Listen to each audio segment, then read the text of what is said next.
Halo teman-teman sekalian, nama saya Ikade Warga Penada. Budaya saya ialah tari kecak. Tari kecak ini menggambarkan suatu kekompakan gerakan yang dimana ada dalam unsur ritual agama.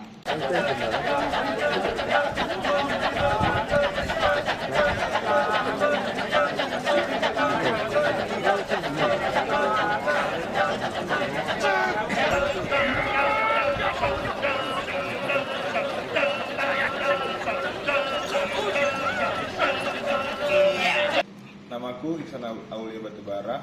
Aku asalnya dari Medan. Kalau di Medan tuh khasnya tuh apalagi Batak ya, kari tortor. Terus kalau makanan khasnya tuh mie goma.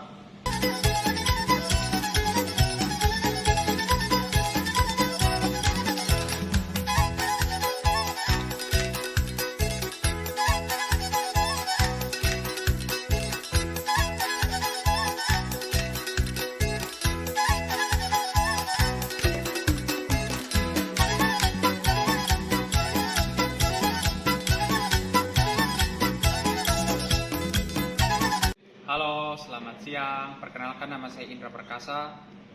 Saya dari Kupang, Nusa Tenggara Timur. Jadi di Nusa Tenggara Timur ini terdapat 21 kabupaten dan juga satu ibu kota yaitu Kupang. Kupang sendiri dan juga kabupaten-kabupaten lain memiliki beberapa jenis kain tenun yang bisa teman-teman lihat dalam video ini.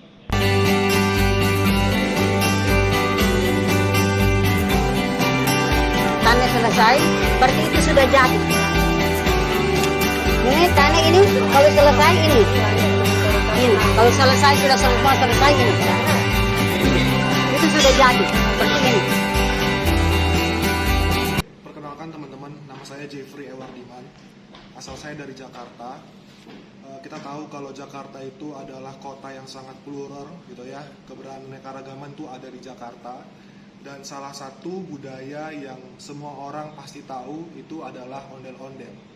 Pantai Legun Ancol Sabtu sore tampak berbeda dengan kehadiran puluhan ondel-ondel. Hal ini membuat para pengunjung terkejut dan ingin mengabadikan momen ini. Ondel-ondel yang berasal dari sejumlah sanggar seni di sekitar Jakarta ini kemudian melakukan parade, flash mob, menari, bahkan bermain sepak bola. Selain itu, para pengunjung juga dihibur dengan pertunjukan tari dan musik tradisional Betawi di atas panggung. Oke, selamat siang teman-teman semua. Perkenalkan, nama saya Jeffrey Sagata. Saya berasal dari Palembang, Sumatera Selatan. Palembang atau Sumatera Selatan sendiri dikenal dengan banyak budaya maupun keanekaragaman di sana. Salah satunya adalah kain songket. Bisa kapatnya kita anjak aja.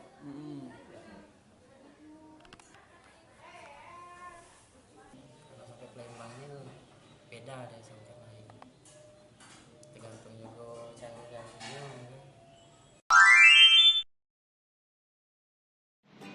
Saya berasal dari Kejaksaan Negeri Manggarai. Adapun potensi yang saya ketahui selama saya bekerja di Kejaksaan Negeri Manggarai ialah tentang kebiasaan dari setiap orang-orang Manggarai.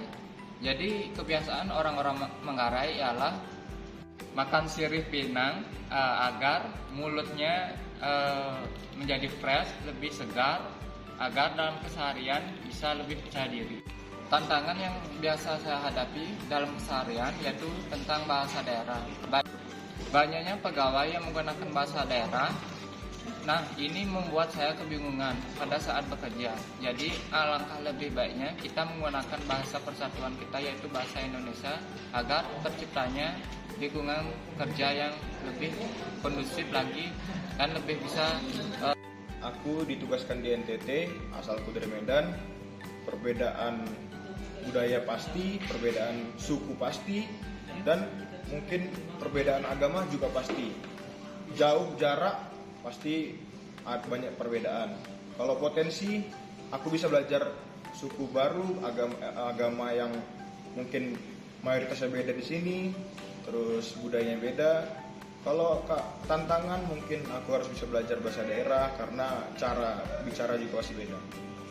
Jadi terkait potensi dan juga tantangan dari keanekaragaman yang ada di satuan kerja saya yaitu Timur Tengah Utara Nusa Tenggara Timur, terkait potensi sendiri karena kita di sana memiliki beberapa daerah khususnya orang-orang di luar Nusa Tenggara Timur yang masuk ke satuan kerja, kita jadi mengenal bagaimana budaya di luar sana. Jadi di sana kita memang berbeda-beda, tapi kita tidak membuat kita menjadi pecah belah dan kita tetap mengayomi. Terkait dengan ancaman yang akan datang adalah bahwasanya memang keberagaman itu terkadang membuat kita menjadi jauh dan berbeda. Tapi bukan berarti kita sebagai masyarakat Indonesia harus terpecah belah. Harusnya kita harus saling menyatu untuk menjadi negara yang lebih baik lagi, khususnya di satuan kerja. Terima kasih. Saya ditempatkan di Kabupaten Saburejua di Pulau Nusa Tenggara Timur, dan di tempat saya kerja di Kejaksaan Negeri Saburejua itu cukup beragam pekerjaannya. Kebanyakan kita itu berasal dari luar NTT justru ya, kayak dari Bali, dari Jakarta, dari Madura, dari Jawa. Jadi potensi yang kita punya adalah kita lebih mengenal budaya kesukuan yang ada di Indonesia, dan kita saling menguatkan satu sama lain di NTT, khususnya di Saburejua, karena kita semua adalah perantau di sini. Jadi kalau tantangannya itu lebih kepada bagaimana kita belajar untuk mengontrol atau mengurangi ego kedaerahan kita masing-masing. Karena kan setiap daerah gitu kan di mana kita berasal pasti punya ego kedaerahan tersendiri. Nah, di sini kita sama-sama belajar gitu kan, sama-sama teman kerja untuk bisa saling respect, untuk bisa saling apresiasi satu sama lain, dan juga untuk bisa mengenal satu sama lain secara sikap dan perilaku kita di lingkungan kerja. Nah, mengenai potensi dan tantangan keanekaragaman di tempat satuan kerja saya ditempatkan, tentu potensi yang ada di sana sangatlah beragam, terutama mengenai potensi keanekaragaman agama, bahasa, maupun adat-adat budaya di sana. Nah, untuk tantangannya sendiri, bagaimana saya bisa menyesuaikan atau beradaptasi dengan teman-teman atau rekan-rekan sekantor yang tentu berbeda sikap, sifat, cara berbicara maupun budaya sehari-hari. Nah,